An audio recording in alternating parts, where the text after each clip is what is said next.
Nous vous informons que ce programme est déconseillé aux moins de 10 ans.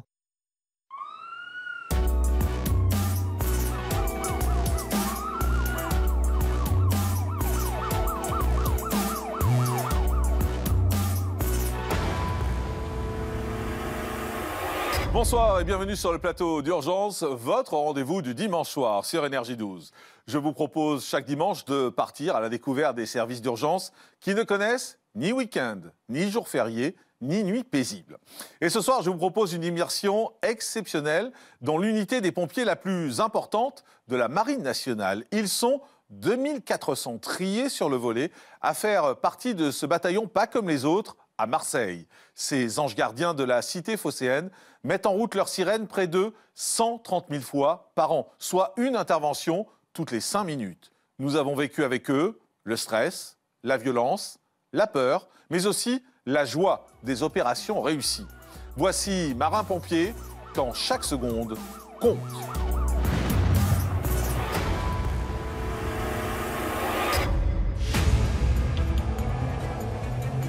À Marseille, la caserne des marins-pompiers de la Grande Bigue est en action 7 jours sur 7 et 24 heures sur 24. Prenez la position de crash, prépare tout ditch. Ditching, ditching, ditching.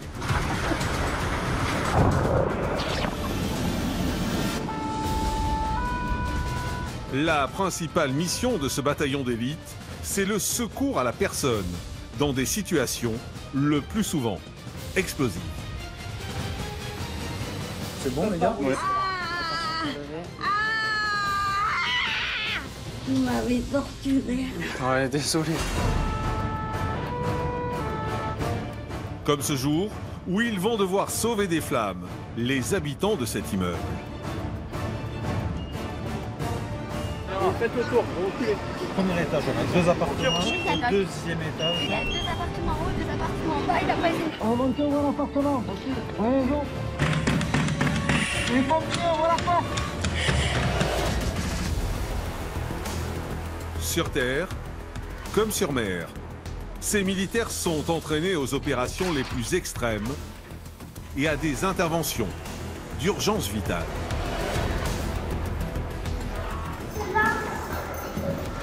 C'est là-bas. Ainsi, ils vont tout faire pour sauver la vie d'un jeune garçon retrouvé inanimé au sol, chez lui. Passe l'entrée. D'accord. Chez les pompiers. Ouvre les yeux. Parlez là, ça va aller. Ouvre les yeux s'il te plaît. La brigade de la Bigue va aussi livrer une véritable course contre la montre avec à bord de son véhicule une femme sur le point d'accoucher.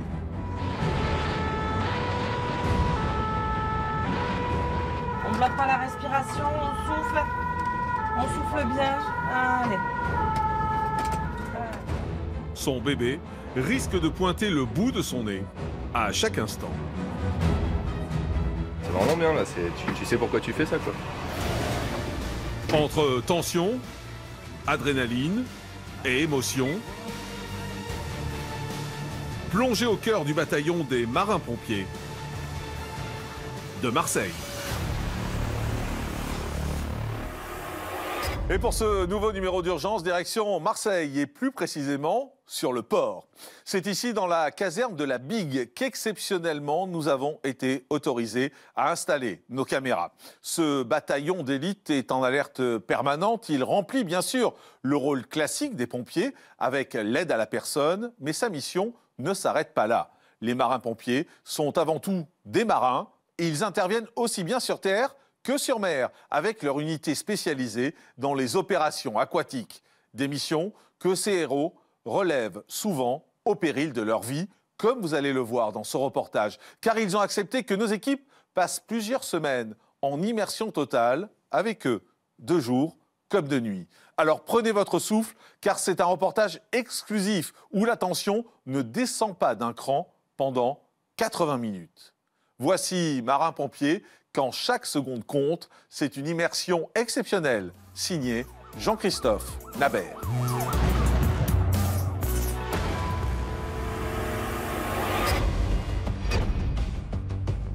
Il est 8 heures à la caserne des pompiers de la Big, sur le port de Marseille. Et l'alerte annonce déjà la première intervention de la journée. Allez les gars, on se bouge. On part pour un feu d'appartement. Aux commandes, Christophe, 49 ans, marin-pompier depuis plus de 30 ans. Sur place, des fumées impressionnantes s'échappent des fenêtres. Le feu s'est déclaré au premier étage, chez cette jeune femme qui a pu fuir à temps. Je suis en train de préparer à manger en fait. Et je sais pas, peut-être que mon fils l'a touché. Je me suis rendu compte en fait de la fumée. Et j'ai vu mon matelas prendre feu. Et du coup, la première réflexe que j'ai eu, c'est j'ai pris mon fils, j'ai tapé chez mes voisins, je suis descendue, j'ai appelé les pompiers. Je vais bien.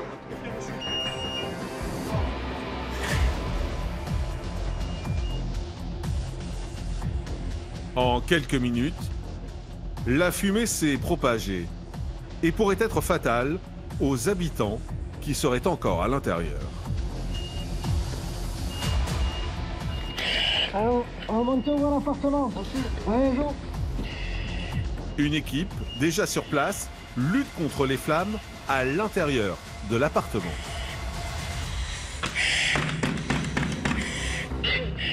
Les pompiers, il y a quelqu'un? Les pompiers, ouvre la porte.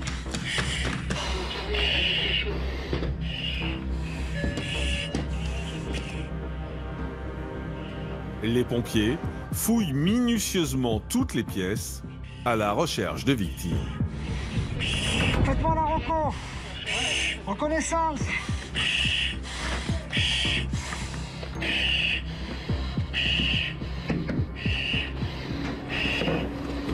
Oh.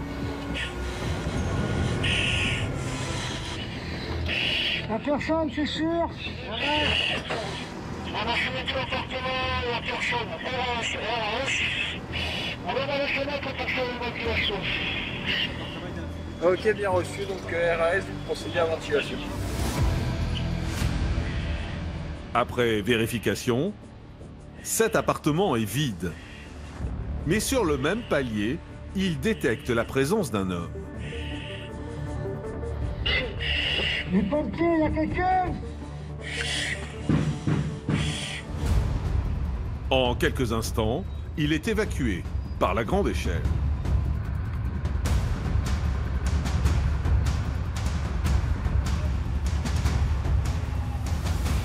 L'homme est sous le choc. Je sais pas qu'est-ce qui s'est passé.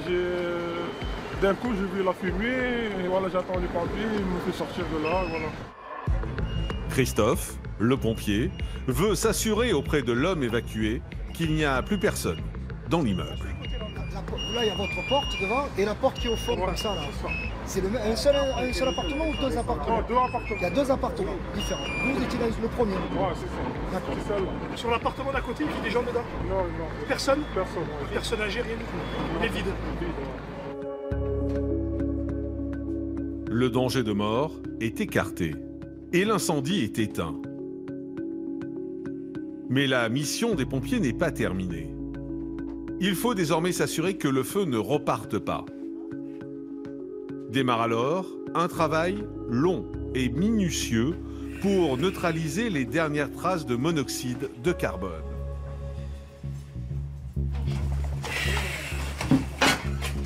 On a un point chaud ici, on va dégarnir un peu. Okay.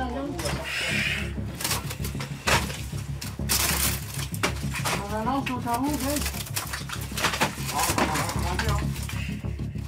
Cet appartement, c'est celui d'où l'incendie est parti. Ça a bien chauffé. Ça s'est pas répandu à tout le logement, mais on peut dire que ça a quand même bien chauffé au niveau de cette pièce. C'était une chambre visiblement. On voit encore le cadre du lit au sol. L'appartement est entièrement détruit par le feu et les fumées. Pour ses habitants, c'est un drame humain qui s'est joué en moins d'une heure. Ça reste quand même dramatique, les personnes elles perdent tout. Et souvent c'est des gens qui sont pas trop aisés. Donc le peu de biens qu'ils ont, ils entassent ça dans des petits appartements, bien souvent ils sont plusieurs. En cas d'incendie, malheureusement, ils partent de tout. Et souvent, les gens n'ont pas les moyens de s'assurer non plus. Donc souvent, ils partent de tout. L'essentiel, c'est que les vies soient préservées. Hein. Après, le matériel, ça reste du matériel.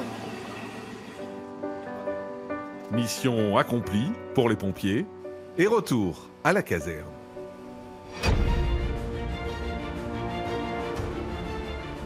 Marseille, deuxième ville de France, avec 1,5 million d'habitants.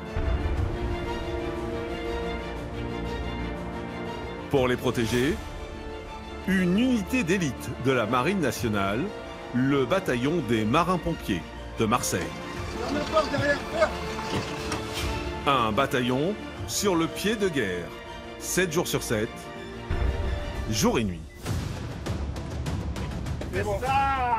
On se réveille, calme-toi. C'est les pompiers. C'est les pompiers. C'est les pompiers. 2400 hommes et femmes assurent plus de 350 interventions par jour. Cela veut dire un départ en urgence toutes les 5 minutes. Allez, faut faire un petit effort, je sais que c'est pas facile. Vous avez déjà couché à la maison? Souffle. Mais le quotidien de ces marins du feu est aussi rythmé par les interventions en mer, sur les côtes de la cité phocéenne. Des missions que cette unité unique en France relève souvent au péril de sa vie.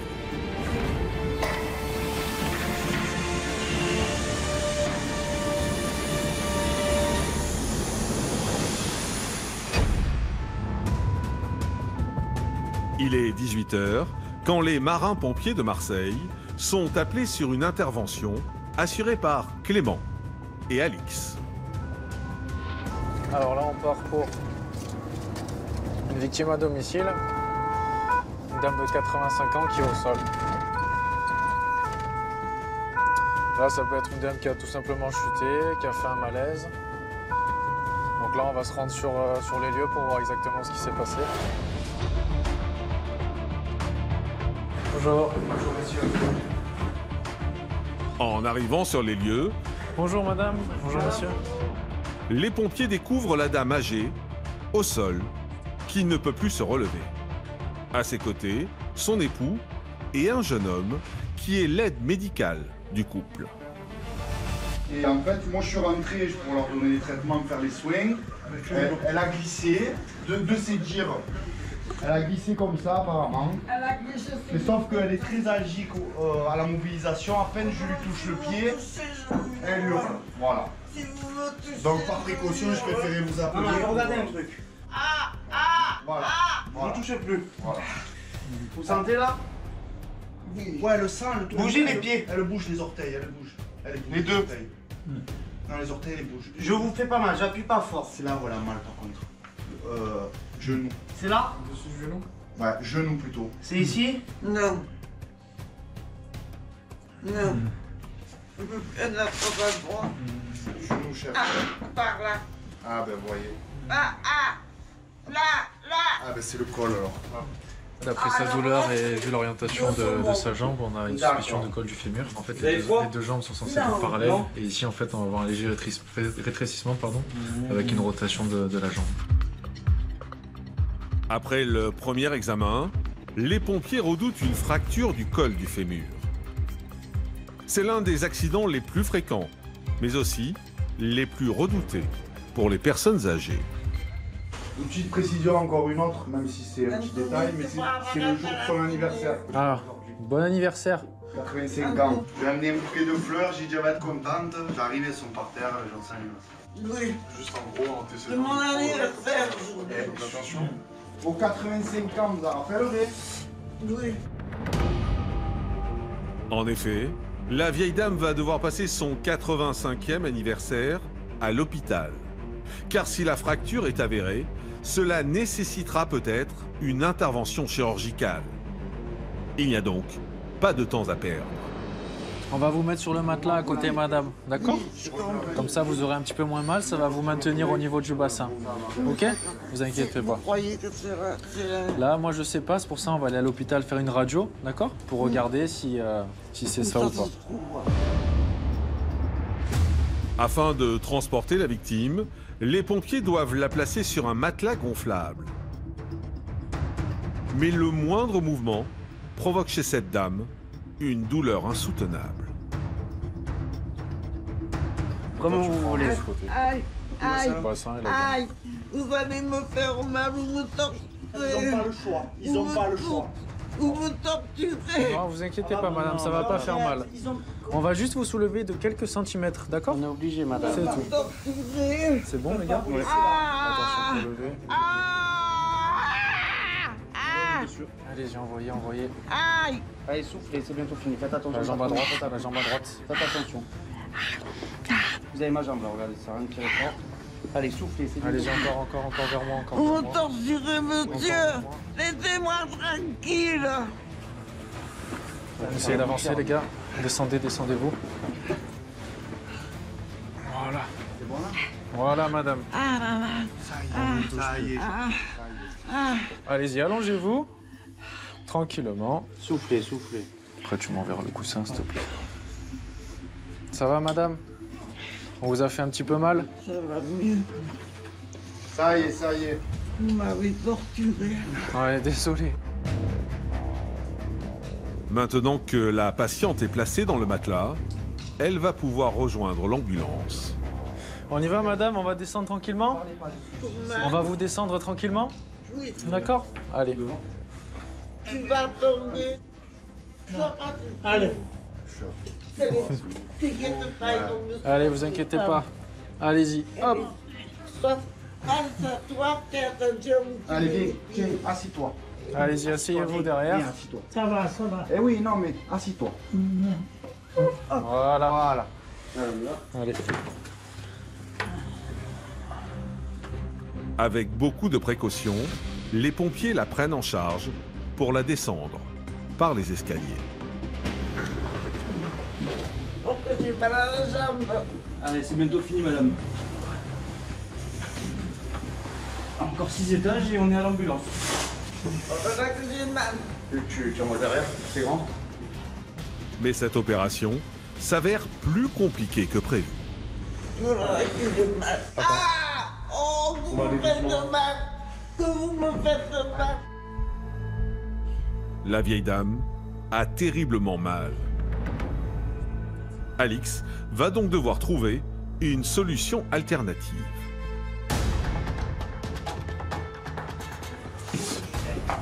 On est au combien, la 6e? Ouais. Je vais regarder juste à la fenêtre. Il y a un accès là, au balcon? Ah, voilà, il va plus par là.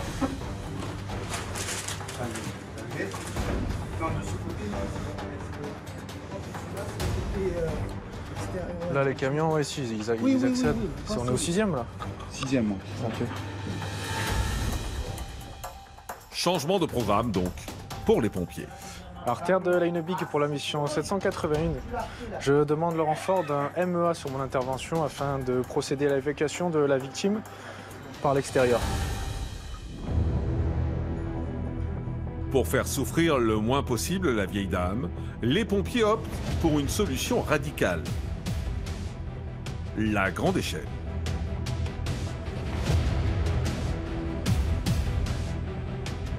À la manœuvre, Luc, pompier chevronné. Nous sommes à 23 mètres et demi. On a une capacité maximum de 30 mètres. Donc là, ça fait à peu près 10 étages.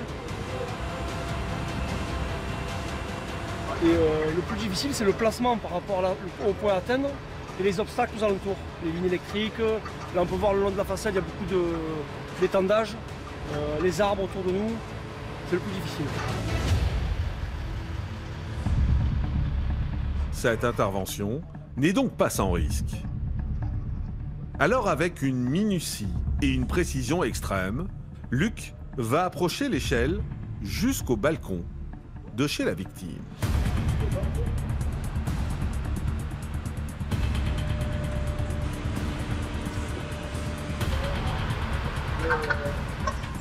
Voilà, madame. Vous êtes prête? Ça y est. Ça va toujours la douleur là? Non, là, ça va. Ça va comme ça? Mais vous ne me torturez pas encore. Non, en fait, on va juste vous mettre là, sur le bord de la fenêtre, sur le brancard, et c'est bon. Ok? C'est bon? Aïe. Non.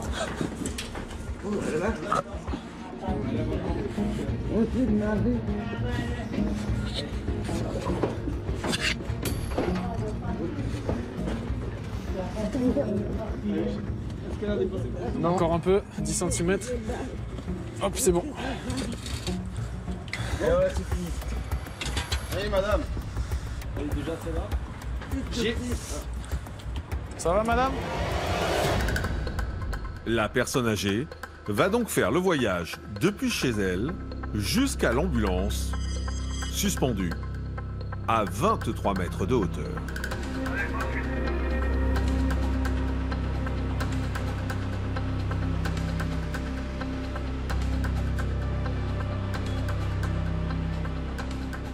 En moins de 90 secondes, elle est en bas. Attention pour lever, lever. Vas-y, logez. Allez, posez. Voilà. Ça y est, on vous fait plus de mal. Ah là là. Ça y est, c'est fini, maman. Là, le plus dur est passé. Hop, vas-y, vert.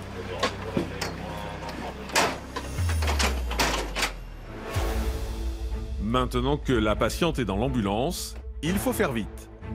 Direction l'hôpital le plus proche. La douleur là, ça va? Là, ça va. Si vous Ça va bouger et ouais, on va être obligé un peu les dos d'âne, tout ça, on va faire attention, d'accord? Mais ça va un peu bouger, c'est normal, c'est la route. Hein. Elle n'est pas toute droite. Vous allez encore vous torturer? Non. Non, ça fera plus mal. Après, c'est les infirmières, ils vont devoir regarder, d'accord? Mais nous, on vous descend là, d'accord? Vous m'avez abandonné. Mais non, on reste avec vous. Et pas tout le long. À l'hôpital, la fracture sera confirmée. Cette dame subira donc une intervention chirurgicale. Elle se souviendra longtemps de son 85e anniversaire.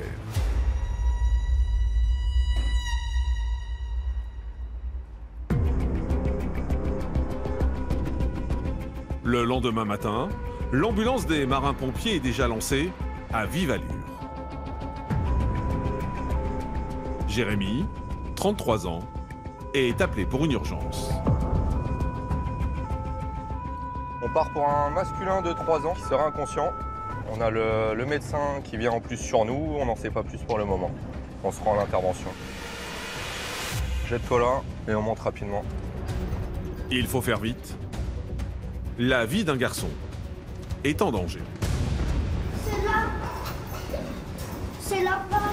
Merci. Bonjour. Bonjour, c'est les pompiers. Sur place, il retrouve le petit inconscient sur le sol. Sa mère est très inquiète. Bon, c'est bien de l'avoir mis en PLS. On met une sorte d'entrée. C'est normal. D'accord. On va regarder, on va l'examiner. Il y a le médecin en plus qui arrive là, d'accord? Qu'est-ce qui s'est passé ce matin? Il était normal, il s'est endormi un peu il y a 1 heure. Ouais. J'étais en train de faire à manger dans la cuisine. D'accord. J'ai dit à sa soeur, il dort encore. Ouais. C'était bizarre, elle m'a dit oui. Ouais. Après il s'est réveillé, venu me voir dans la cuisine. Il m'a dit D'accord. maman j'ai faim, je lui ai donné un madeleine. Ouais. Il est venu ici, Allez, ça va aller. il était en train de le manger et d'un coup sa soeur elle a vu tomber de la table. L'enfant s'est évanoui sans aucune raison apparente. Et il a fait une violente chute sur le carrelage. Cela fait maintenant de longues minutes qu'il est inconscient et convulse sur le sol. Essayez de le stimuler un petit peu là pour voir s'il répond. Ouvre les yeux. Ouvre les yeux s'il te plaît. C'est les pompiers. Tu arrives à ouvrir les yeux? Le petit garçon reprend doucement conscience. Mais sa chute lui a entaillé la lèvre et il semble toujours sous le choc. C'est quoi, c'est la lèvre là qui... Tu regarderas dans la bouche après si... Une équipe médicale de pompiers arrive en renfort. Masculin 3 ans qui a fait la sieste ce matin. Il s'est relevé, me dit que c'était pas comme d'habitude même la sieste. Il s'est assis là pour manger une madeleine que sa soeur lui a donné et il est tombé inconscient. Voilà, j'ai pas le temps de... Il a convulsé et il convulse encore un petit peu les gars. Ouais, un petit peu d'oxygène. Tandis que l'enfant est mis sous oxygène, Fabien, le médecin, veut comprendre exactement ce qui s'est passé. Il interroge la grande sœur, seul témoin de la scène. Je suis le docteur, je m'appelle Fabien. Tu m'expliques un peu ce que tu as vu? En fait, j'étais au salon en train de regarder la télé avec mon frère. Et après, d'un coup, je l'ai vu, il a tombé. Ouais, alors il a fait quoi quand il est tombé? Il avait les yeux ouverts, les yeux fermés, il bougeait les mains? Les yeux ouverts. Il était tranquillement assis. Il était assis et ensuite il est tombé les yeux ouverts, c'est ça? Il bougeait les bras ou pas? Ou il était immobile? Quand je suis arrivée... Ok, tu n'as pas entendu de cris, de choses comme ça? Ok, je te remercie, on s'occupe de lui. On prend une petite glycémie, une petite température et puis ensuite on voit. Allez, on retire ça. Oh là là. Oui, regarde. Il est impératif pour les pompiers de comprendre l'origine de cette crise violente qui a provoqué la perte de connaissance. Et en prenant les constantes de l'enfant, les pompiers vont avoir les premiers éléments de réponse. 6,7 millimoles par litre. 6,7, c'est noté. Quelqu'un est malade dans la famille? Oui, il y a sa soeur, elle a la varicelle. En ce moment? Oui. Oh, ok. Et lui, il l'a eu donc le 24 janvier. Okay. Tu prendras une tempée. Il a eu du doliprane ou quelque chose? Non. Pourquoi il a de la fièvre? Il a combien là? Bah, on a 38,5, ça continue. Ah bon. Là, sa maman, tu peux venir 2 minutes? Mal décrit. Juste à côté de toi, elle te rassure. C'est une crise convulsive dans un contexte familial infectieux, puisque les enfants tolèrent moins bien d'un point de vue cérébral les montées de température que les adultes, et il arrive que le seuil d'épilepsie soit dépassé avec cette montée de température et occasionne des crises convulsives. On va aller faire le point aux urgences, faire une petite prise de sang, regarder un petit peu partout pour voir si la fièvre n'est pas liée à une infection. C'est donc une forte fièvre qui serait à l'origine de l'accident. Un diagnostic qui sera confirmé un peu plus tard à l'hôpital. Plus de peur que de mal donc pour cette maman et son petit garçon, comme pour Jérémy, le pompier. Je suis content qu'il y ait le médecin de l'AR en plus qui se présente. On est rapidement limité en termes tout droit, en termes de secourisme. Donc c'est rassurant d'avoir un médecin s'il se passe quelque chose.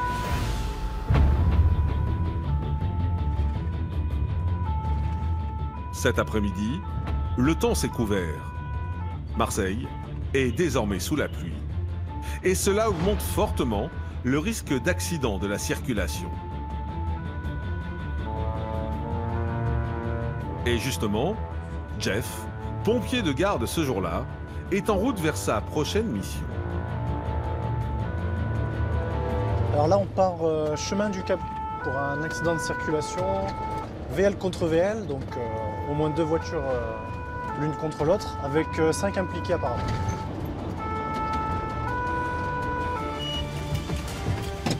Allez, sac. Et pour l'instant, c'est tout. Ouais, on va voir ce qui se passe en profondeur d'abord. Arrivé sur les lieux, il découvre les voitures accidentées. Surpris par la chaussée glissante, le conducteur de la voiture grise aurait perdu le contrôle de son véhicule et percuté de plein fouet cette berline blanche qui arrivait en sens inverse.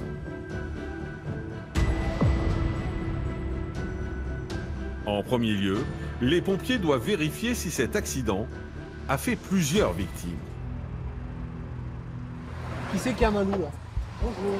Il a tapé tellement fort, la petite, elle a pris un coup, du coup, elle a cassé les lunettes. La petite qui est là. Tu es attaché avec la ceinture? Je comprends pas, du coup, comment ça se fait? Vous n'étiez pas attaché? Personne n'est attaché. À l'avant, féminine 15 ans, plainte principale à la tête, côté droit, qui aurait touché avec le montant. Elle a juste mal du coup au niveau droit, mais rien au niveau des cervicales. Je vais parler au conducteur, cinétique 40 km/h. Ouais, c'est ce que j'ai déjà, ouais. Derrière, j'ai 3 personnes, pas attachées les 3. 3. La première, elle a tapé contre le siège. La jeune première, mal à la face. Et le conducteur, c'est monsieur. Il parle mal français. Vous, ça va ou pas? Un peu la tête, vous avez tapé ou pas? Oui, comme ça. Il a tapé au fenêtre là. D'accord, mais là ça va, au niveau du coup pour l'instant ça va. Au niveau du coup. Oui, comme ça. D'accord. Même si à première vue, les blessures des victimes semblent légères, Jeff ne veut prendre aucun risque. À plus de 40 km/h et sans ceinture de sécurité, les 6 occupants du véhicule ont subi un impact violent. Les gars, je vous laisse comment les gars? Je vous laisse commencer un bilan, au moins pour les 3 là. Ce qui est tension, SAT et compagnie, et moi j'ai appelé les renforts. Allez, reçu. Concrètement, on a 3 personnes qui se plaignent de douleurs au niveau de la tête. Même s'il ne semble pas avoir de gros dégâts, on sait qu'il y a des lésions qui peuvent arriver après. Donc là, ce qui va être important, en fait, c'est de faire une immobilisation s'il y a besoin et de vite les transporter du coup à l'hôpital pour avoir plus d'examens. Ça va, t'as pas la tête qui tourne? Non. Allez, je vais avec moi. Hop. Venez avec nous, monsieur, si vous voulez. En attendant, sur la voiture. Moi, j'ai juste peur. T'as eu très peur? Et t'as été choqué quelque part? T'as tapé quelque part? Moi, c'est plus. Vous avez une carte d'identité? Parfait. Je vois que tes lunettes aussi sont abîmées, t'as perdu? Ouais, en fait, j'ai tombé, c'est possible. Tandis que les victimes sont prises en charge par une partie de l'équipe, l'autre s'occupe des véhicules accidentés. Et il présente toujours un danger. Ouais, tout à l'heure ça coulait, mais je pense que l'équipe a fait un mouvement. On coupe la batterie suite à un choc au niveau du capot pour pas qu'il y ait de risque soit d'incendie. Les blessés sont finalement emmenés à l'hôpital pour être examinés. Ils en sortiront quelques heures plus tard avec des blessures superficielles. Et un avertissement sans frais. Le non-port de la ceinture de sécurité aurait pu leur être fatal.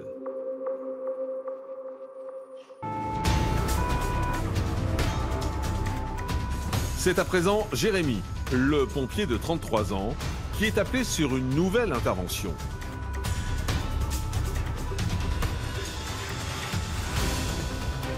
Une femme est sur le point d'accoucher et il faut faire très vite. Cette fois-ci, on part sur une femme en couche, féminin, 32 ans, qui est à terme dans 4 jours. Ça doit être la première poulet. C'est là? Ouais. Yes, I. Allez, on prend un total. Mais à leur arrivée, ils font face à une difficulté inattendue. Tu me donnes les sous. Bonjour, c'est pour vous? Vous pouvez m'ouvrir la porte, s'il vous plaît? Ouais.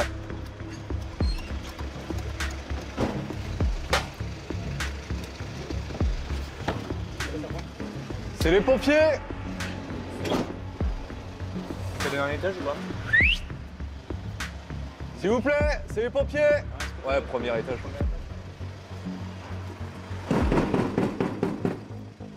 C'est les pompiers! Merci! T'inquiète, t'inquiète pas, ça va aller. Non, mais non, t'inquiète pas. Pardon. Bonjour. Finalement, le papa leur ouvre la porte et les emmène auprès de la maman. C'est là? Bonjour madame. C'est les pompiers? Qu'est-ce qui se passe? Vous avez mal? Vous êtes enceinte, c'est ça? Le terme, c'est quand? Le 16, dans 4 jours. Est-ce que vous avez des contractions? Oui. D'accord, ok. Est-ce que vous avez perdu les os? Oui. D'accord. Est-ce que c'est votre combienième grossesse? Quatrième grossesse? Vous avez jamais fait de fausse couche? Non. Vous me le dites quand vous avez votre contraction, d'accord? Allez, respirez bien, poussez pas, vous soufflez. Pour les pompiers, chronométrer les contractions est décisif. Cela leur indique l'imminence de l'accouchement. Et pour cette femme, qui attend son 4e enfant, l'urgence se confirme. C'est passé? Ouais. On est à 57 secondes de contraction pour 50 secondes de repos. Bah là, on a des contractions à un repos assez court, et en plus pour une 4e part, du coup, plus tu accouches, plus ça va vite. Donc ça justifie, je pense, la demande de SAMU. Rebonjour. Et c'est à nouveau Fabien, le médecin des pompiers, qui vient en renfort avec une infirmière. C'est une grossesse qui est normale, madame? Vous savez si la tête elle est en bas ou en haut? La tête est en bas. Ouais, 50 secondes de repos, 57 secondes de contraction. Ça va être sûr. 57 secondes. 57 de contraction pour 50 de repos. Ok, est-ce que je peux avoir les gants stériles, les gars? Ouais. Venez vous installer ici au bord. Tiens, t'en as déjà. Allez, madame. Allez, il faut faire un petit effort, je sais que c'est pas facile.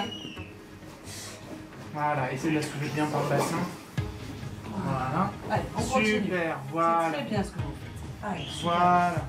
Voilà, voilà. On respire, on bloque pas, on bloque pas. Respirez bien. Là, si vous avez besoin. Voilà, allez, soufflez, soufflez, soufflez, soufflez. Soufflez, voilà.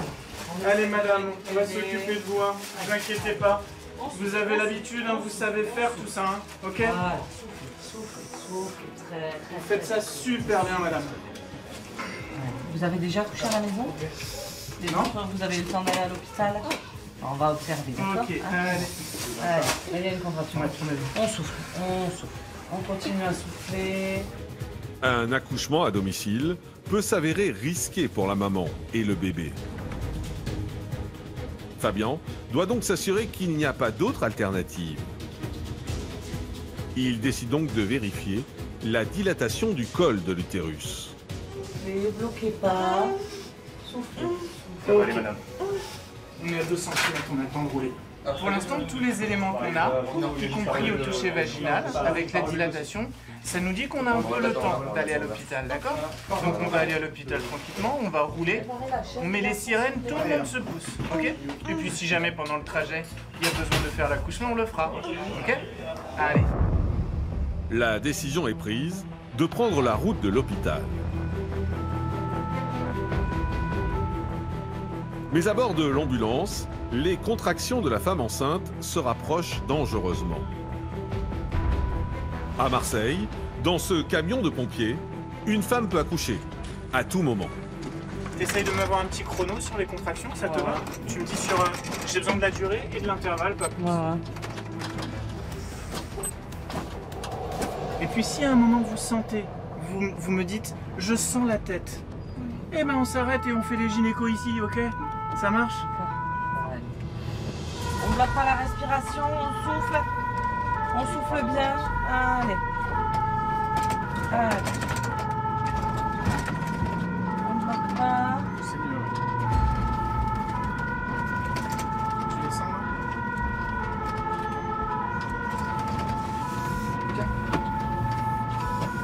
Respirez, respirez, respirez. Bloquez pas la respiration. Nous on essaie de rouler doucement, mais les rues de Marseille, c'est pas facile, hein. On va se mettre sur le côté aussi si vous voulez, d'accord? Allez, vous avez tenu bon jusqu'à l'hôpital.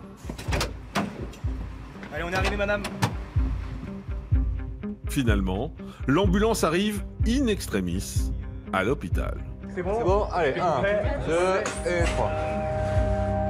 Quelques minutes plus tard, la maman accouchera de son 4e enfant, un bébé en pleine santé. Une joie et un soulagement partagés par toute l'équipe de pompiers.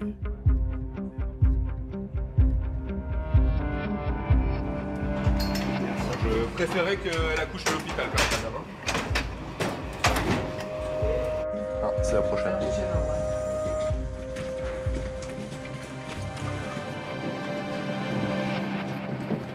Comme je vais être papa dans 17 jours, je peux m'entraîner, voilà. Donc voilà, c'est toujours des interventions qui sont à la fois piquantes de par le contexte très humain. Après, on est toujours très concentré parce qu'effectivement, c'est une vie qui est en jeu, un bébé dont il va falloir s'occuper, une maman qui peut saigner, qui va délivrer son placenta. Voilà, on essaie de cocooner un peu maman et que ça se passe au mieux. C'est sympa quand même de faire ce type d'intervention, ça change un petit peu de notre quotidien, c'est pas ce qu'on fait tous les jours. Et ouais, ça redore un peu l'image du pompier, non? C'est vraiment bien là, tu sais pourquoi tu fais ça quoi.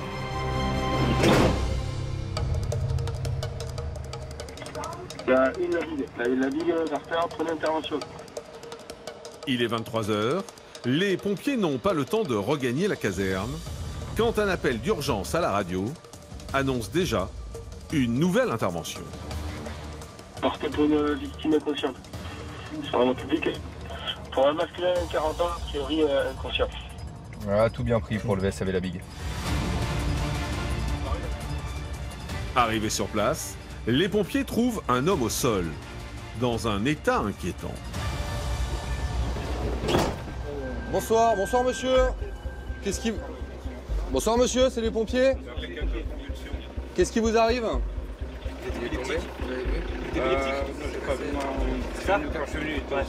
Il est épileptique. Ok. D'accord. Calmez-vous. Ils m'ont laissé dehors. Ils m'ont laissé dehors. C'est pas grave, c'est pas grave. On va déjà s'occuper de vous, après on verra tout ça, d'accord? Ouais. On va soulever la tête, on va regarder si vous avez des saignements. Ok, d'accord. On va se lever, d'accord, petit à petit. Ok. Alors on essaye. Aidez-moi. Essayez de m'aider. L'homme serait un SDF et il aurait été victime d'une crise d'épilepsie. Il semble encore dans un état second. Les pompiers doivent l'examiner de toute urgence. C'est bon, t'es dessus. Les affaires? Elles sont là, regardez. Je demande le renfort d'un VPI. Allez, ferme les portes là, on est au chaud.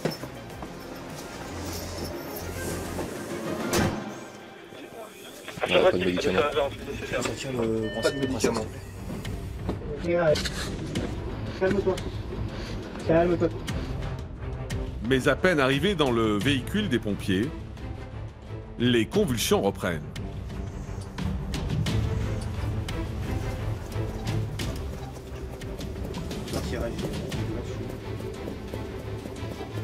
C'est les pompiers. Tu ouvres les yeux? Ça va le voir. Allez, on se réveille. Voilà. Ça va? C'est les pompiers. Allez, on ouvre les yeux. C'est avec les pompiers. Ça va? On est dans une ambulance à Marseille. Comment tu t'appelles?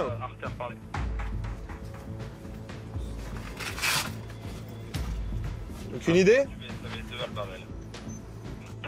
T'as quel âge? Masculin de 64 ans. Qui ça? Une crise? Ouais, je m'en derrière. Il le sent arriver une autre. Enlevez-lui tout là qui se fait, c'est pas mal. Bon, on va demander derrière, je crois. Ah ouais.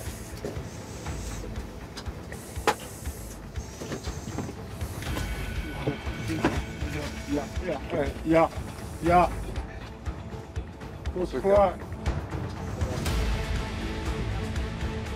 L'homme est pris de crises d'épilepsie de plus en plus rapprochées et toujours plus fortes. Ça va? Son état pourrait engendrer de graves atteintes neurologiques. C'est bon? Ça va? Ok, c'est bon. Bonsoir, le VSAV La Bigue. Inquiet, Jérémy décide d'appeler le SAMU. Masculin désorienté, il serait de Marseille, mais maintenant que tu communiques avec lui, il est pleine crise et quand il revient bien, il en refait. On se réveille. Ah. Réveille-toi, c'est les pompiers. J'ai 36 ans. C'est les pompiers. Allez, réveille-toi. C'est bon. C'est bon. Allez. On se réveille. Calme-toi. C'est les pompiers. C'est les pompiers. C'est les pompiers. Vous faites mal. C'est les pompiers. C'est pour ton bien qu'on fait ça. D'accord? Faut que tu restes réveillé, ok? Ok? Je perds que... Ça va, c'est bon, c'est bon. Je perds que... Ça va, on est là. C'est les pompiers. D'accord? Ça va aller. Il y a un médecin qui va venir là. D'accord? Combien de c'est 3 là. C'est la 3e. T'en fais plusieurs d'habitude? D'affilée comme ça? Ça peut aller jusqu'à combien? Beaucoup? Non, d'accord. Monsieur, vous prenez un traitement pour l'épilepsie? Comment il s'appelle? C'est quoi? Ça serait bien d'aller à l'hôpital pour changer le traitement. Parce qu'il est peut-être pas très bien calibré là. Tu comprends? C'est pas une vie de rester comme ça, à faire des crises tous les jours comme ça. Toi tu te cognes, t'inquiètes les gens qui sont autour de toi. Tu vis dans la rue? D'accord. Ouais. Tu vas voir avec l'hôpital, t'inquiète pas, tu seras dans un lit déjà. D'accord? Tu seras peut-être même mieux qu'ici. Ok? Faut se soigner. Bah ouais. Quelques minutes plus tard, le SAMU est sur place. Celui-là a 37 ans, crise d'épilepsie. Là, depuis qu'on est là, on l'a retrouvé dans la rue, il faisait une crise d'épilepsie. Et depuis qu'on l'a récupéré, on en est déjà à 4 crises d'épilepsie. Il est traité, traité sous ARP et SDF. Et pas d'autres antécédents, pas d'autres traitements, pas d'allergie, dextro 4-6. L'homme se voit immédiatement administrer un calmant en perfusion. Et son état revient peu à peu à la normale. Il explique alors la situation aux secouristes. Sans domicile fixe, il s'est vu refusé par un centre d'hébergement, faute de place. Une situation de stress qu'il n'a pas supportée. Il nous a donné plus d'infos, il est en rupture de traitement depuis 4 jours apparemment. Rupture de traitement, plus la contrariété, on y est, on a un beau cocktail. L'homme passera la nuit à l'hôpital où son traitement sera réadapté.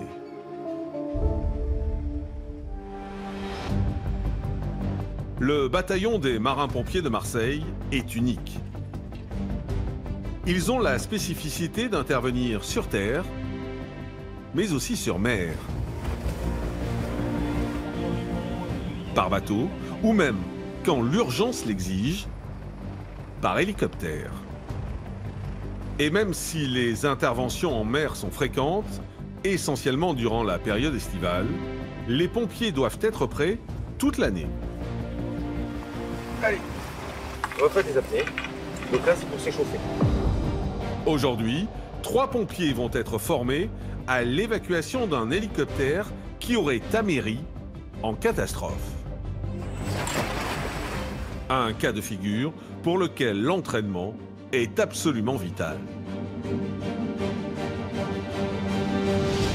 Pour sortir d'un hélico qui vient de se retourner, on va mettre allez, maximum 20 secondes. C'est-à-dire avec 30 secondes, avec un peu de stress, on est large. Ok? Allez, dans 5 secondes, on y va. 3, 2, 1, go! C'est Cédric, leur formateur, qui va leur enseigner comment survivre dans une telle situation. 50 secondes. C'est bien. Même poumon vide, hein? Ouais.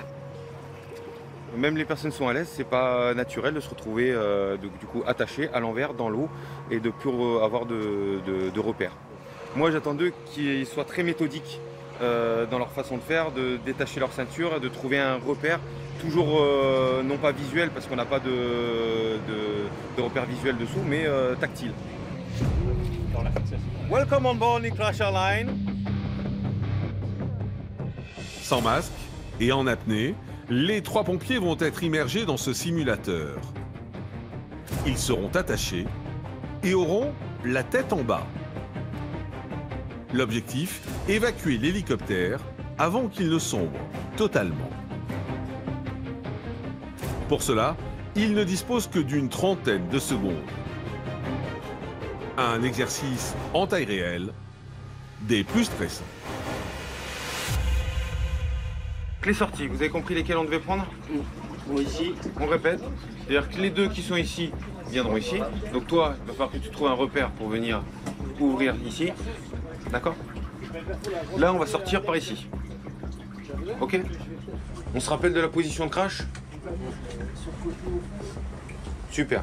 Et on met pas les pieds sous les sièges. Nickel.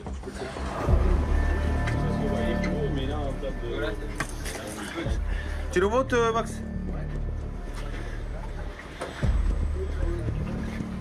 Donc on n'oublie pas, on prendra la position de crash. Dès qu'on touche l'eau, on peut changer de position, prendre le repère. D'accord? Toi, tu peux pas éjecter l'issue pendant qu'on est en vol. Tu es obligé de le faire. Plongeur! Allez, prenez la position de crash, prépare tout ditch. Ditching, ditching, ditching.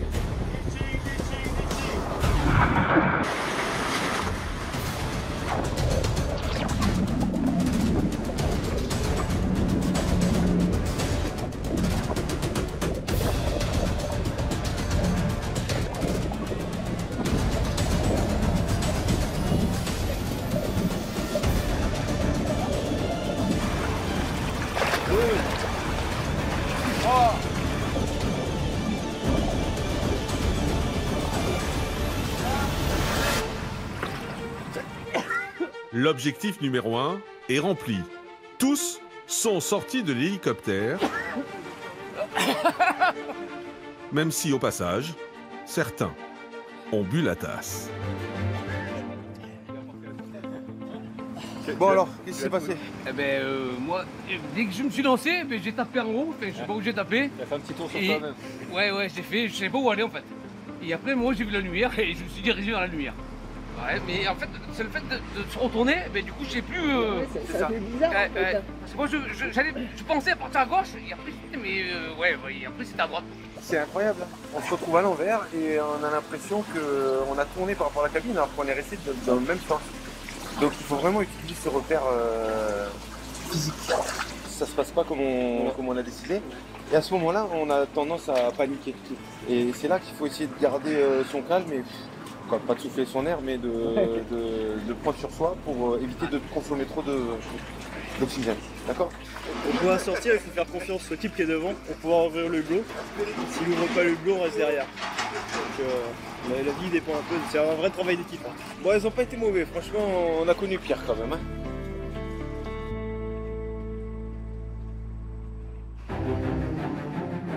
Ce bataillon d'élite a beau être entraîné à tout type d'intervention, il y a des situations auxquelles les marins-pompiers ne sont pas préparés. Messieurs, je vais vous demander de reculer le plus possible. Tous les gens qui sont sur le secteur en train de travailler, vous me les mettez à l'abri, à l'arrière du bâtiment. Ok? Il est 11 h lorsque l'équipage du fourgon incendie de la Big est appelé. Donc on part pour police suspect, vous enlevez les bics et le téléphone. Et tenue de feu complète. Ce colis suspect serait en fait un obus sur le port de Marseille, l'un des points névralgiques de la ville. Et il pourrait mettre en danger de nombreuses vies. Dès son arrivée, le premier maître Christophe prend le commandement des opérations. Tout ce qui vient du rond-point, tous les véhicules, tout ça, plus rayonnant que j'ai mis ma CG, tous les gens qui sont sur le secteur en train de travailler, vous me les mettez à l'abri, à l'arrière du bâtiment. Ok? Monsieur, je vais vous demander de reculer le plus possible.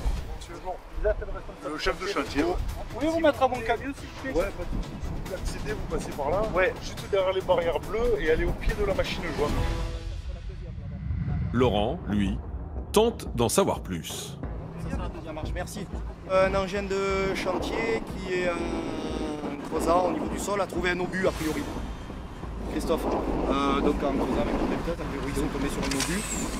Là, donc pour l'instant tu as encore beaucoup de monde qui est proche de la pelleteuse. La police qui vient d'arriver là.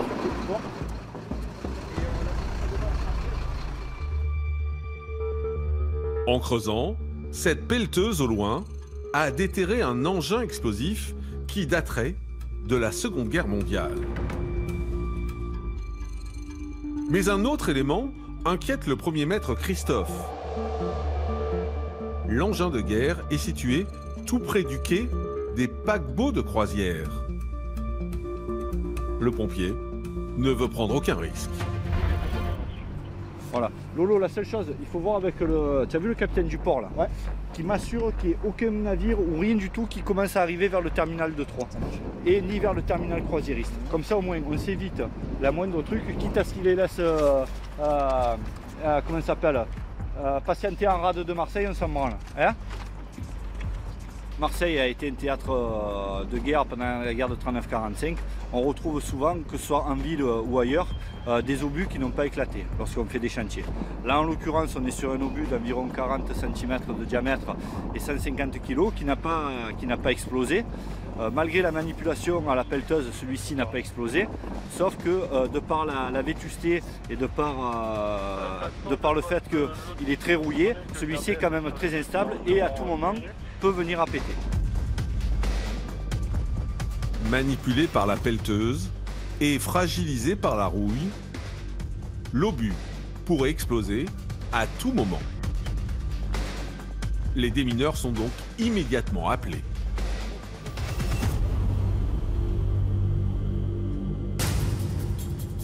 Quelques minutes plus tard, ils arrivent sur les lieux. Les démineurs sont...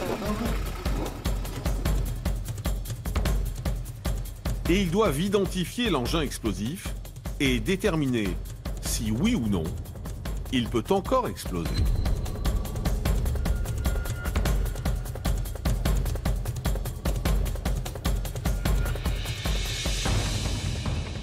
Et au bout de plusieurs minutes de travail, lent et minutieux, merci à vous. Au revoir. Le verdict tombe. Alors, les démineurs ont évalué la situation, donc ils ont reconnu l'engin explosif. Il s'avère que celui-ci était vide, il n'y avait plus d'explosif à l'intérieur. Donc là, la procédure, on lève tout le périmètre, toutes les activités du port peuvent reprendre et il n'y a plus aucun danger sur zone. Selon les démineurs, il s'agissait bien d'une bombe d'aviation datant de la Seconde Guerre mondiale, mais qui finalement s'avère inoffensive. L'équipe va donc pouvoir la récupérer en toute sécurité. Je veux juste, avant de passer le message, que tu me confirmes ce qui a marqué sur l'ordre de mission. D'accord? Environ 40 cm de diamètre sur 1 mètre et environ 150 kg. Voilà. Hein? Voilà. Et l'état, si elle est très rouillée ou pas.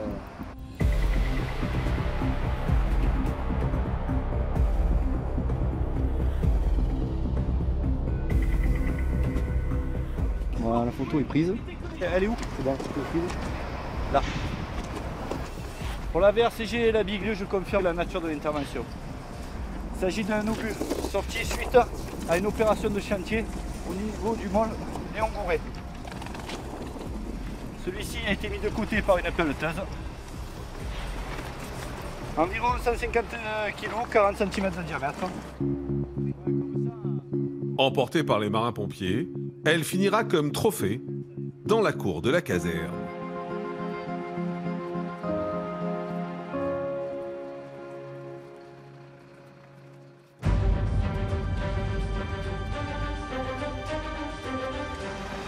Allez, c'est parti. C'est bon, Marc? Allez, bravo. C'est bon?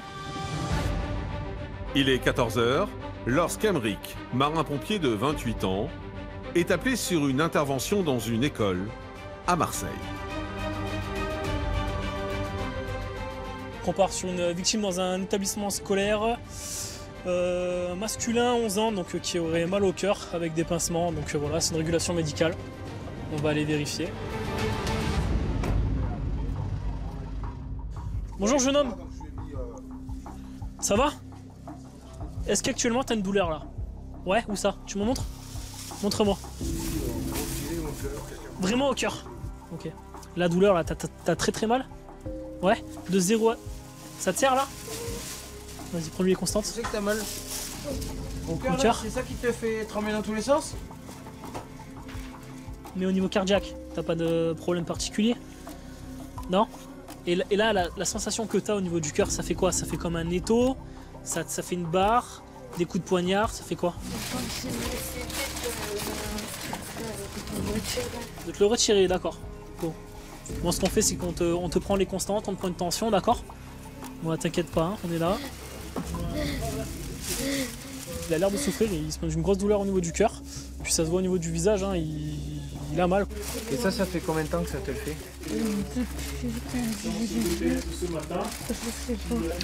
Une semaine, un mois, 3 mois? D'accord. Mais la semaine dernière, tu l'avais ça? Oui. Et le mois dernier, à Noël? Au Nouvel An, là, quand tu as fait le Nouvel An, tu l'avais? Quelques minutes. D'accord. Donc ça fait un moment que ça te le fait un petit peu. Ça fait minimum un mois qu'il a ça, mais il dit rien. D'accord. Non, apparemment ça fait un mois. Ça fait un mois que ça vient, que ça part. Le jeune garçon semble au plus mal. Les pompiers tentent de déterminer d'où pourrait provenir sa douleur. Et un nouvel indice va les aiguiller. Ouais. T'as pas de maladie particulière, rien du tout? T'as quoi? T'as des allergies? Des noisettes? D'accord.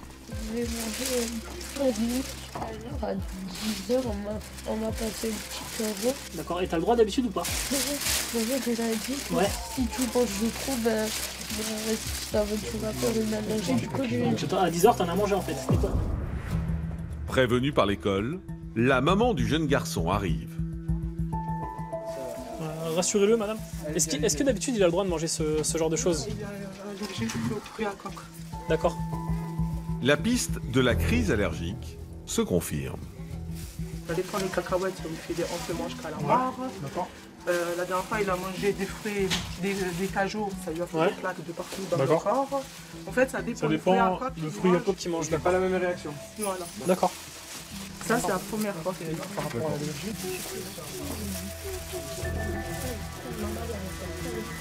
Attention pour lever. Lever. Les pompiers décident alors de transporter le petit à l'hôpital.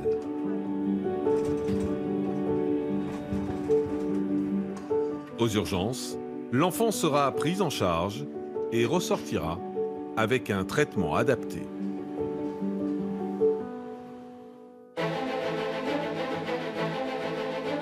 Si les urgences de la ville de Marseille constituent 80% de leurs interventions, les marins-pompiers de la caserne de la Bigue ont aussi en charge la protection du grand port maritime de Marseille. Ce bataillon d'élite, créé il y a plus de 80 ans, est en effet formé pour venir à bout des feux de navires les plus ravageurs.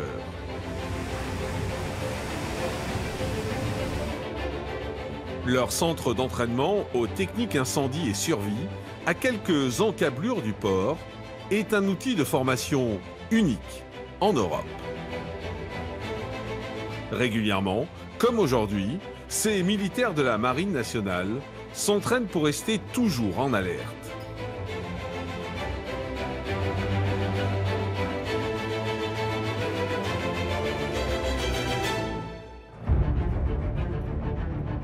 L'exercice du jour, préparé par Édouard, se fera sur ce simulateur grandeur nature avec du matériel de pointe. C'est des appareils à circuit fermé. Il faut savoir qu'on peut avoir 4 heures d'autonomie. Ça a été fait pour des feux de longue durée comme type feu de navire, feu d'entrepôt, feu de cave, feu de parking souterrain. Donc c'est vraiment c'est un peu l'élite des appareils respiratoires. Le petit inconvénient, c'est qu'on peut avoir de l'air chaud. C'est Pascal, 27 ans, qui va aller au feu. Et c'est très concentré qu'il s'apprête à pénétrer dans un environnement des plus hostiles. Ça va mieux là? Hein? Bon là? On est pas mal. Donc ici, je vais avoir une préchauffe à 150 degrés. On a des machines à fumer qui sont répertoriées ici, ici, ici, etc. Et là, tu as tout ce qui est temps de latence des flammes, temps de croissance des flammes, hauteur maxi de flammes, temps d'attaque, temps d'extinction, etc. Tu peux régler tous les paramètres. Et à ce moment-là, avec la télécommande, je peux actionner mon feu à distance.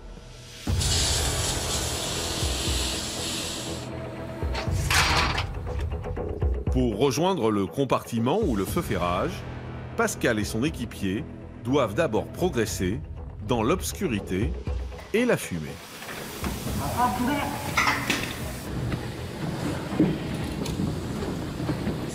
Allez, attention, il y a des marches droit devant. Le feu est localisé. Il faut l'éteindre au plus vite. La température ici atteint les 300 degrés. Nous allons procéder à l'ouverture de la porte pour pénétrer dans le local machinerie. Terminé. Allez, vas-y, ouvre. Ah, voilà.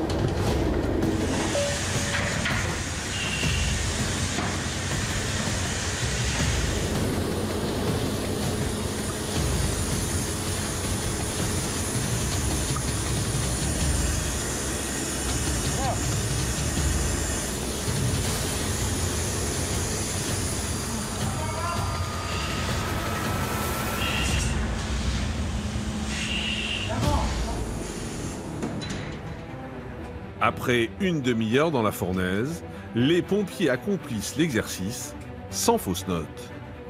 Le feu est maîtrisé et éteint. La difficulté, c'est qu'on n'y voit strictement rien.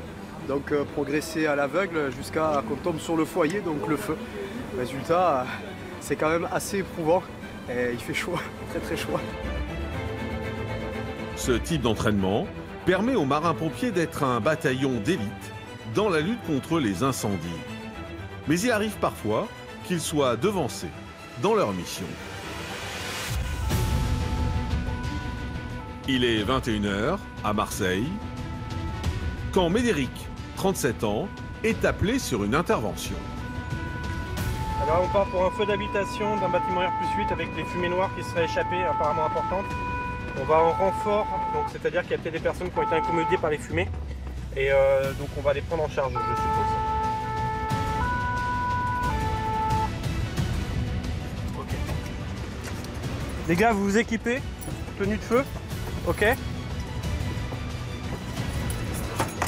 Tu te mets sur 614 ?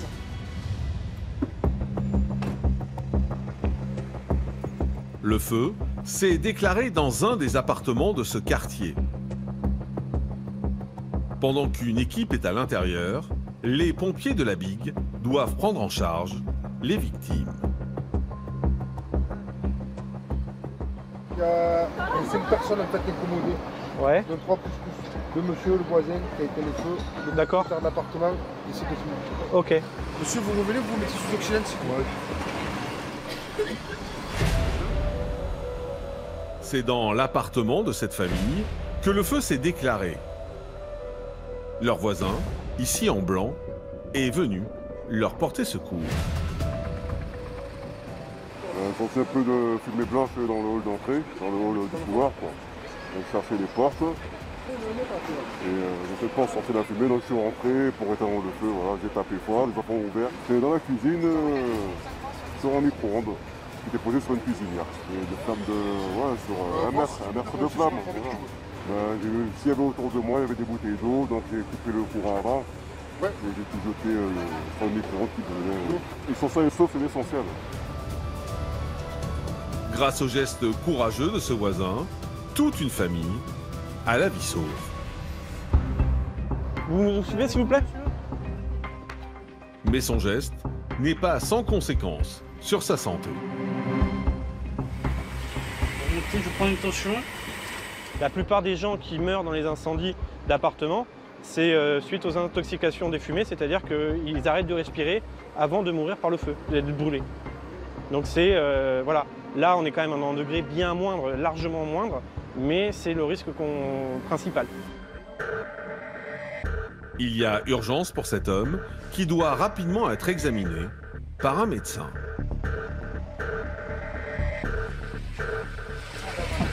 Bonjour monsieur, ça y est, je suis à vous. Alors, du coup, vous avez éteint le feu. Vous avez toussé sur le moment? Non. Après, là, ça vous gêne dans la gorge, à ma droite. Vous avez la tête qui tourne. Des nausées. Ça sont des vertiges. Ok. Vous n'avez aucun problème de santé? Tension, diabète, cholestérol, pas de problème cardiaque? D'accord, ok. Allez, vous ouvrez la bouche à l'instant. Allez, un peu de suie. Ça va, remettez le masque. T'as combien? 10 dossiers. Ouais. Vous fumez ou pas, monsieur? Vous respirez fort? Allez-y encore. D'accord. Vous m'avez dit qu'il n'y a jamais aucun problème cardiaque. Hein? D'accord. Dans la fumée, il y a notamment un truc qui s'appelle le monoxyde de carbone. D'accord? C'est un gaz qui vient se fixer dans le sang. Pour le moment où vous avez été exposé, parce qu'il y en avait dans la fumée, on le détecte avec le petit machin qu'on vous a mis sur le doigt. C'est pour ça qu'on vous a mis l'oxygène. Il faut que vous alliez jusqu'à l'hôpital, qu'on fasse une prise de sang, on voit combien il y en avait exactement, et on va certainement vous laisser l'oxygène un petit moment. D'accord? J'en ai à revoir. L'homme sera amené à l'hôpital le plus proche, où il passera des examens complémentaires. Les pompiers ne peuvent que saluer son geste héroïque. Ah, il a été très courageux. Il a été très courageux. L'intervention s'est bien passée. Attention, il ne faut pas prendre non plus des risques inconsidérés parce qu'il ne peut pas se protéger les voies respiratoires. Il a bien agi parce qu'il a sorti des enfants de l'appartement. Tant mieux pour nous, il n'y a pas eu plus de victimes et l'incendie a été maîtrisé. Donc c'est vrai que c'est très rare d'arriver ça à notre époque. Je trouve ça magnifique. Mais si cette fois tout se finit bien, il arrive parfois que les incendies aient une issue fatale.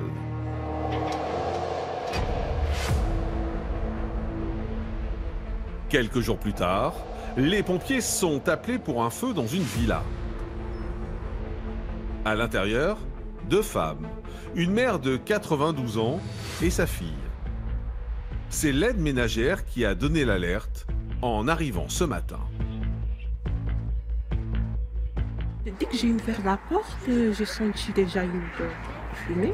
C'est là que la fumée, elle m'a pris, j'arrivais même pas à rentrer. Je voulais rentrer, mais j'arrivais pas. Je suis sortie, j'ai commencé à crier, j'ai appelé les voisins et on a crié. Les pompiers ont immédiatement éteint le feu. Mais avant même leur arrivée, il était déjà trop tard. Les 2 victimes ont malheureusement péri dans l'incendie, prises au piège par les flammes et la fumée. La maison est totalement ravagée par la suie. Il va y avoir l'enquête, on essaie de toucher à rien. Je vais demander la RCCI aussi sur les lieux pour qu'ils essaient de voir d'où vient l'origine du sinistre si on arrive à la trouver. Ça roule, je fais sortir tout le monde et on gèle pour la police. C'est ça. Ok. C'est bon, on sort. Le feu serait parti d'une cigarette mal éteinte qui aurait embrasé le lit médicalisé de la première victime. Les fumées auraient ensuite intoxiqué la 2e victime.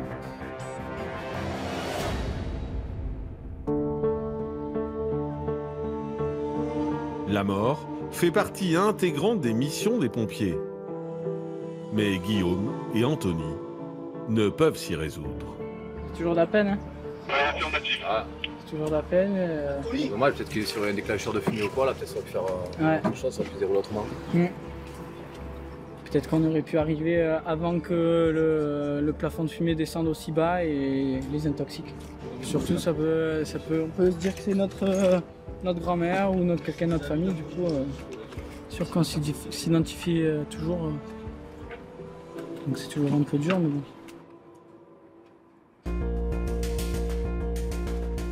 Fin de mission pour les pompiers. L'affaire passe désormais entre les mains de la police.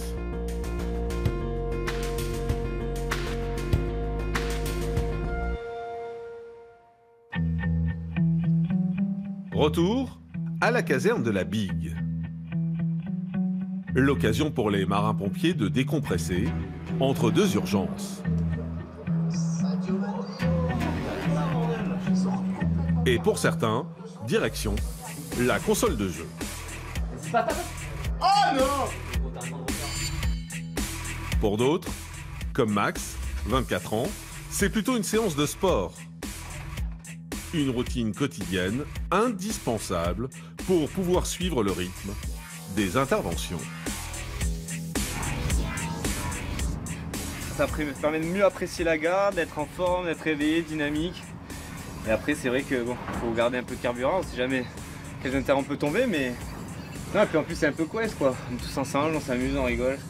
Il fait beau, il y a la plage, il y a la mer. C'est idyllique. On a une caserne où on a beaucoup d'espace ouvert, donc on en profite à bloc. Le soleil se couche sur Marseille, mais les marins-pompiers restent en alerte. Un tiers de leurs interventions d'urgence se passent la nuit.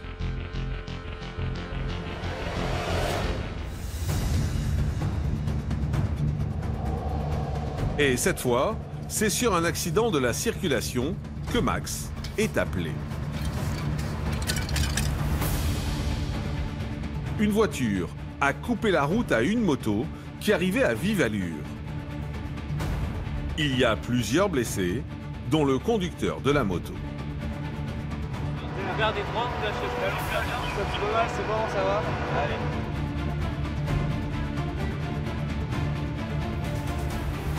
L'homme est rapidement mis sur un brancard pour être examiné dans l'ambulance.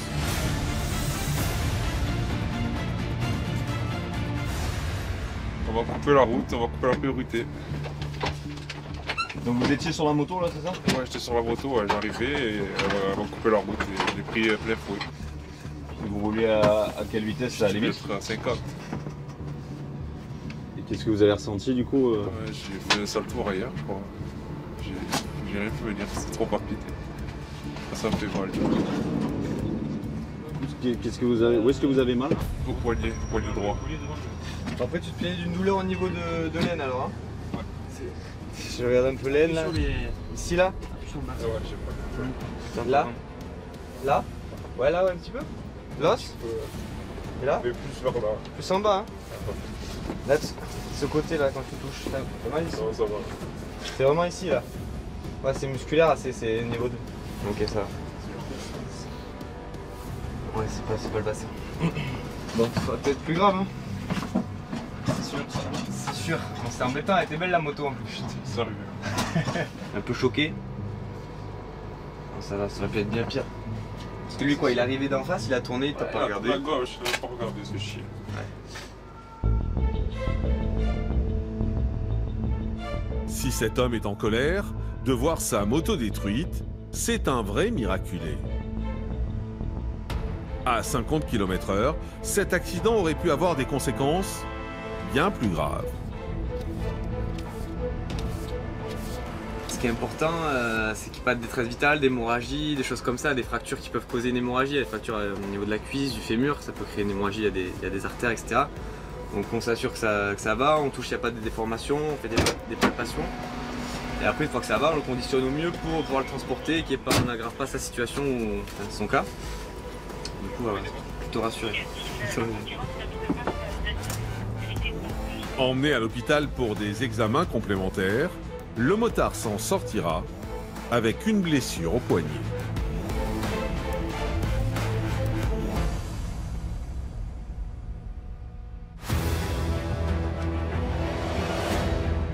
Le lendemain matin, Michael, 34 ans, prend à peine son service. Il doit déjà partir en intervention. On part pour une personne handicapée qui n'a pas la possibilité de remonter chez elle. Donc soit c'est parce qu'elle est blessée, soit c'est parce que, non, en lisant l'ordre d'émission, il y a marqué ascenseur en panne. Donc elle ne monte pas chez elle parce que l'ascenseur est en panne. Voilà. C'est un service public rendu, on vient juste aider une personne à remonter chez elle.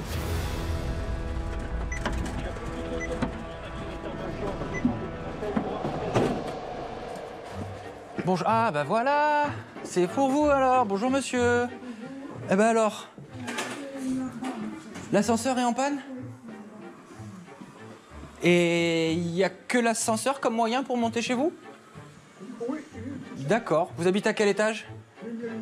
Au premier? Oui, c'est un problème récurrent sur Marseille. Énormément d'ascenseurs tombent trop souvent en panne. Et du coup, ce sont les usagers qui en pâtissent. Hein. Vous avez une ceinture non? Essayez de prendre peut-être la sangle, tu sais, les sangles oranges. C'est pas la peine, les sangles. C'est pas la peine? Non? Vous risquez pas de tomber du fauteuil? Non? Prends quand même la sangle. Ouais, une sangle, je préfère l'avoir et pas l'utiliser plutôt que d'en avoir besoin et pas l'avoir. Oui, ça c'est le frein, d'accord. Non, laisse-moi, laisse-moi. Laisse-moi, on va mettre ça là. Vous voulez bloquer la roue? Je débloque pas. Apparemment, vous savez ce qu'il faut faire. D'accord. Vous arrivez à passer seul sur le fauteuil? Non, je pense pas. Hein. Vous n'y arrivez pas? D'accord. Je vais quand même bloquer la roue. Hein? Ça l'évitera de bouger. D'accord. Rendre service aux populations fait aussi partie des missions des marins-pompiers. Et cette fois, Mickaël va devoir faire preuve de patience. Allez, on se prend cuillère, Monsieur, allez, c'est bon. Monsieur, laissez-nous faire. Allez. Je pense que personne ne fait de la même façon. Voilà. Vous êtes prêts? Gardez bien les mains sur le ventre, d'accord? Attends, on passe sous l'aisselle, sous le bras. Voilà.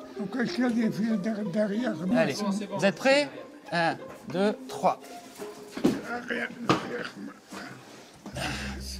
Ça va? Voilà, super. Comme ça. Voilà. Ok, super. Super. On va faire ça. Hein. Alors, qu'est-ce qui... Ça, c'est solide. Est-ce que c'est le châssis, ça? Ouais, c'est le châssis, je vais le prendre là. Monsieur, écoutez, gardez bien les mains sur vous et vous me laissez faire. Voilà, on garde les mains. Regardez les mains sur les cuisses. Sur les cuisses. Comme ça, vous tenez? Hop là. On est collé. Allez.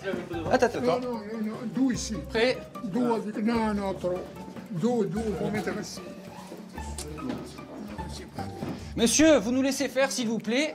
Il y a autant de pompiers qu'il y a de méthodes pour monter.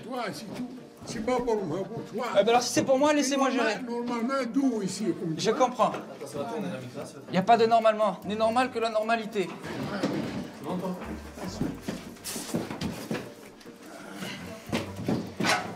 Ouais, c'est bon.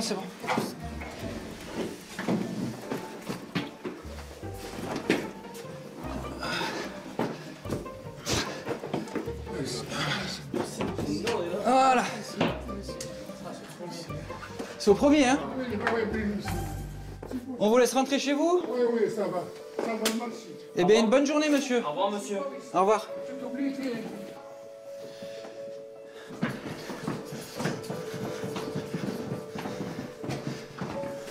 Comme on dit, on le laisse parler sans vraiment l'écouter, quoi. Hein, mais c'est du moment qu'il monte, qu'il se blesse pas, qu'on se blesse pas. C'est bon, on a fait le job, quoi. Hein. Il aurait pu aussi nous dire, j'habite au 5e. Souvent c'est ça, souvent c'est le dernier étage. Là on a de la chance, il est au premier. Pendant que Mickaël rentre à la caserne, une autre ambulance des marins-pompiers file vers un accident de la circulation. À son bord, 3 pompiers, dont Jeffrey, 29 ans. Alors là, on part sur une victime sur la voie publique, un féminin qui aurait chuté avec une plaie à la face. Une jeune femme vient de percuter violemment avec sa trottinette électrique une voiture en stationnement. Ah, juste le sac. Juste le sac, Nolan. Bonjour. Monsieur. Qu'est-ce qui se passe? Madame? Bonjour. D'accord. En fait, ma trottinette a glissé parce qu'il y a des bancs de passage piéton blanc là. Comme il pleut, je pense que la roue arrière a glissé. Et pour pas tomber, je me suis vautrée contre la voiture d'à côté, le visage contre le pare-brise. D'accord. Et là, vous avez mal du coup? Ah bah là, je sens plus mes lèvres, mon nez. Vraiment au niveau du visage. D'accord. L'impact a été brutal et la victime souffre de contusions au visage.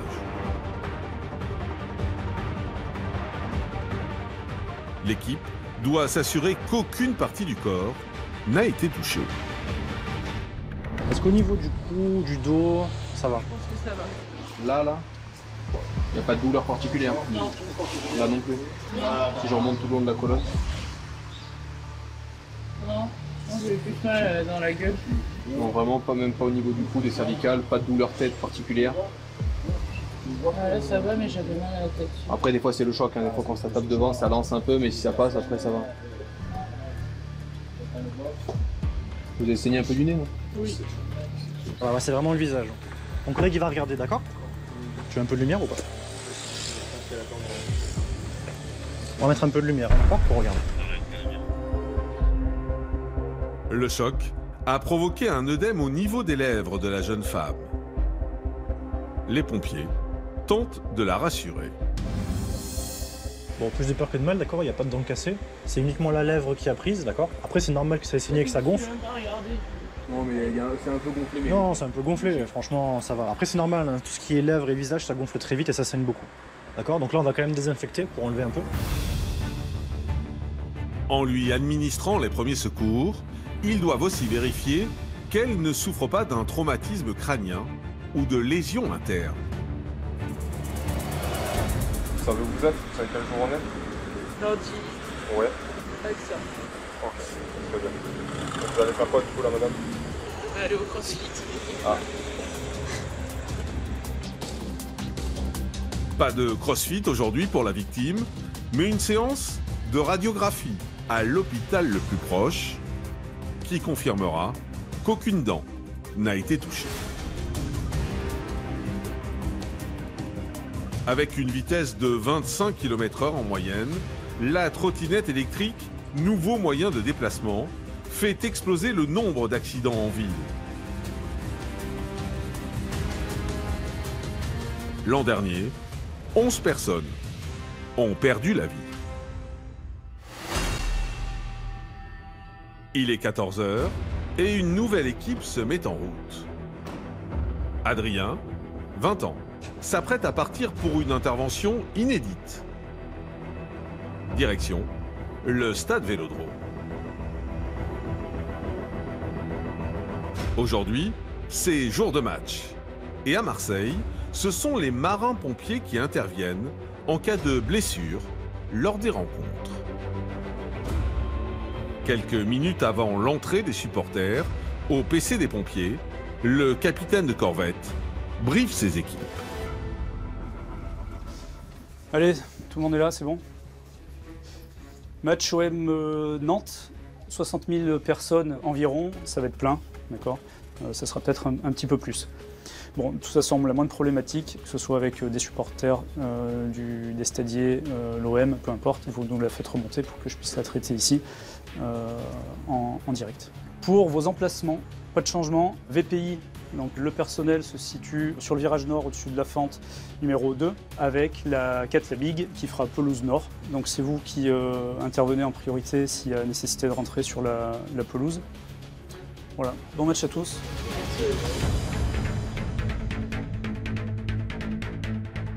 Une quarantaine de marins-pompiers sont mobilisés pour l'événement. Dernière vérification du matériel de secours. On prend des draps à usage unique Vraiment, il doit y avoir dans le sac. On en a qu'un dans le sac. Il est l'heure pour Adrien de se rendre à son poste. Il sera positionné à quelques mètres des joueurs dans le mythique stade Vélodrome. Le stade du VSAV Pelouse, prenez la mise en place terminée. C'est la première fois que je suis au stade, donc c'est un beau stade, il n'y a rien à dire dessus. Après, je suis un peu impressionné, c'est vrai qu'il est grand, j'ai jamais vu de stade aussi grand. Si Adrien va vivre une grande première, son coéquipier Thomas, lui, est un habitué. Mais cela n'enlève rien à la magie des lieux. J'ai l'abonnement au stade pour tous les matchs de l'OM à domicile. Donc du coup, le fait de travailler en même temps que de voir les matchs de l'OM, c'est encore plus plaisant. Surtout qu'on est au bord de la pelouse pour voir les joueurs. Placés à côté du banc des remplaçants, Adrien et ses coéquipiers se tiennent prêts à intervenir si un joueur se blesse. C'est chaud. Au PC des pompiers, un événement inquiète le commandant. On surveille surtout l'entrée du public. Parce que le match va débuter. Les gens, pour plein de raisons, sont arrivés assez tard au stade. Et on a toute une partie du parvis Jean-Bouin où des gens sont en attente et veulent rentrer rapidement pour ne pas rater le début du match. Donc ça commence à pousser. Le risque de personnes qui vont se retrouver écrasées, enfin en tout cas voilà, un risque d'un afflux de personnes trop important avec un bouchon. Alors le mouvement de foule, on a des gens qui sont tous serrés les uns contre les autres, avec la chaleur, voilà, l'énervement, effectivement des malaises qui peuvent survenir. Donc là ce que j'ai demandé c'est de renforcer les binômes de la Croix-Rouge disponibles sur le secteur qui nous pose problème pour être plus réactif en cas de nécessité d'intervention de la part des secours. Pas de débordement de foule et un match qui s'est déroulé sans encombre. Résultat final, 1-3 en faveur de Nantes. Une défaite pour Marseille, mais une victoire pour Yann, le capitaine de corvette, puisqu'aucun blessé grave n'est à déplorer.